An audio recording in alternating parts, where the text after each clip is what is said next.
Selamat datang di pembahasan mendalam kita. Hari ini kita bakal gali bagian pengantar dari buku Loved karya Martina Lauchenko. Iya, buku yang lagi cukup banyak dibicarakan ya. Betul. Sumber ini menarik karena langsung dari pengalaman penulisnya di jantung Silicon Valley.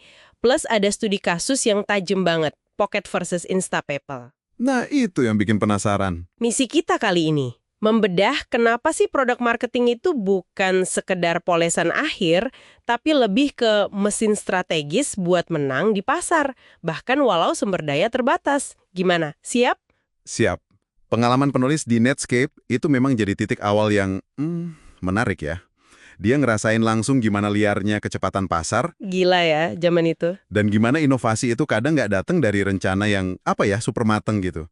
Tapi pelajaran kuncinya, dan ini yang jadi fondasi buku ini, Apa tuh? yang doang, itu ternyata, nggak cukup. Perlu banget produk marketing yang sama kuatnya. Oke, jadi bukan cuma produknya yang wah. Bukan. Dan penulis ngedefinisiin ini bukan sekedar promosi loh ya, tapi sebagai fungsi strategis yang ngehubungin pengembangan produk sama kebutuhan pasar. Terus gimana cara nyampeinnya yang efektif. Gitu. Pengalaman Netscape itu kan kontras banget ya sama Loud Cloud startup Ben Horowitz setelahnya. Betul, betul. Di Loud Cloud visinya mungkin keren, tapi kayaknya terlalu cepat buat pasarnya ya. Bisa dibilang gitu. Pasarnya belum siap. Jadi dari cerita awal penulis ini kita dapat pelajaran ganda nih kayaknya. Perlu kecepatan respons pasar kayak di Netscape, Ya, adaptif gitu. tapi juga perlu mastiin pasar siap nerima pelajaran dari Loud Cloud gitu kan. Ini negasin pentingnya timing ya, sama pemahaman pasar yang mendalam. Tepat sekali. Timing dan kesiapan pasar. Dan buku ini, asumsinya Anda udah punya produk yang bagus atau layak lah. Penulis bahkan nyaranin buku lain, Inspired, buat bagian itunya. Oh, oke. Jadi fokus Loft ini beda ya? Iya, fokusnya di langkah berikutnya. Gimana bawa produk itu biar sukses di pasar. Penulis nekenin kalau produk marketing ini lebih ke soal, kapabilitas dan pola pikir strategis. Maksudnya gimana tuh kapabilitas? Kemampuan buat paham dinamika pasar, pelanggan, kompetisi.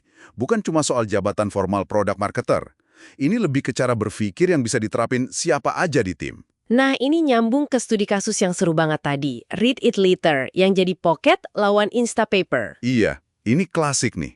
Instapaper kan waktu itu kayak raksasa ya di kategorinya, udah jadi icon lah di kalangan tech. Kok bisa tim kecil Read It Later yang katanya nggak punya produk marketer khusus, malah jadi dominan?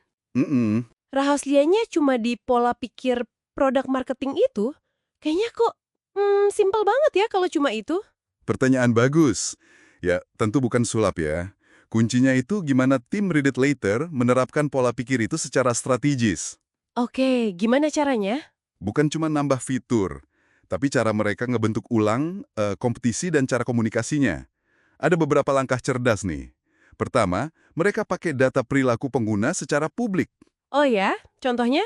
Misalnya, mereka rilis data kalau median durasi video yang disimpan pengguna itu 30 menit.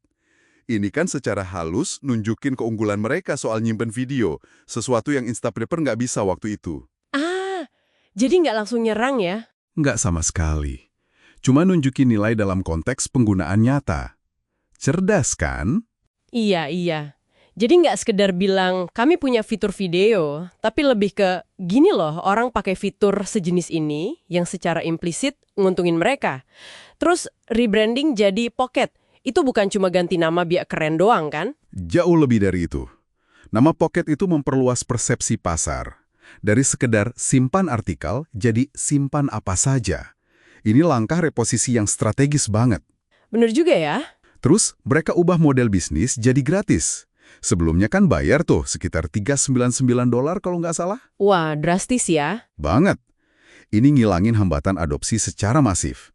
Tapi yang krusial, cara mereka komunikasiinnya. Transparan banget di blog pendirinya. Ngejelasin soal pendanaan visi baru mereka. Jadi malah bangun kepercayaan, bukan bikin curiga. Menarik. Ada lagi? Terakhir, pelibatan influencer. Mereka kasih akses awal ke versi baru buat press dan superfans. Tapi nggak cuma ngasih akses, dijelasin juga kenapanya di balik perubahan, bukan cuma apa yang baru. Oke. Jadi kalau kita tarik benang merahnya nih dari kasus Pocket produk marketing itu jauh lebih luas ya dari sekedar aktivitas pas launching produk gitu. Betul. Ini mencakup kemampuan buat, ngasih pengaruh ke arah produk berdasarkan potensi pasar. Kayak fokus ke video tadi. Dan yang penting banget, kemampuan membentuk narasi kompetitif. Tepat. Pocket nggak coba ngalahin Instapaper di lapangan yang sama. Mereka kayak, ngubah aturan mainnya gitu ya. Persis, mereka ngasih makna pada fitur-fitur mereka. Dalam konteks kebutuhan pengguna dan pasar yang lebih luas, bukan cuma ngerilis pembaruan fitur doang ke ruang hampa. Paham. Inti dari pengantar buku ini ya itu. Menunjukkan gimana caranya membangun fondasi produk marketing yang solid. Ini soal ngasih arah dan tujuan yang jelas pada seluruh strategi go-to-market. Jadi pelajaran utama dari pengantar LEB ini punya produk hebat itu baru setengah jalan ya ternyata. Bisa dibilang gitu? Setengahnya krusial. Setengahnya lagi adalah gimana cara Anda membawanya ke pasar. Pengalaman penulis sama studi kasus Pocket ini nunjukin kalau produk marketing yang efektif itu soal pemahaman mendalam, soal pelanggan dan pasar.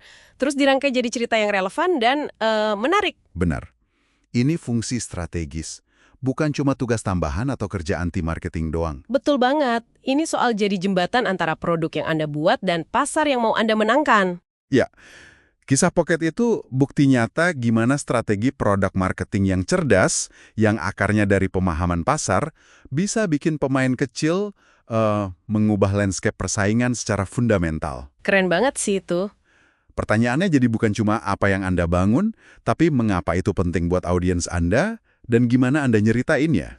Nah, ini nih pertanyaan buat Anda renungkan. Coba deh lihat contoh Pocket tadi. Gimana ya caranya Anda bisa mulai nemuin dan ngebentuk cerita di balik produk atau proyek Anda sekarang? Iya. Gimana caranya? Gimana caranya melampaui sekedar ngomongin fitur, biar bisa nyentuh mengapanya yang relevan buat audiens Anda. Nggak peduli apa jabatan Anda sekarang. Sesuatu buat direnungkan ya. Sampai jumpa di pembahasan kita berikutnya.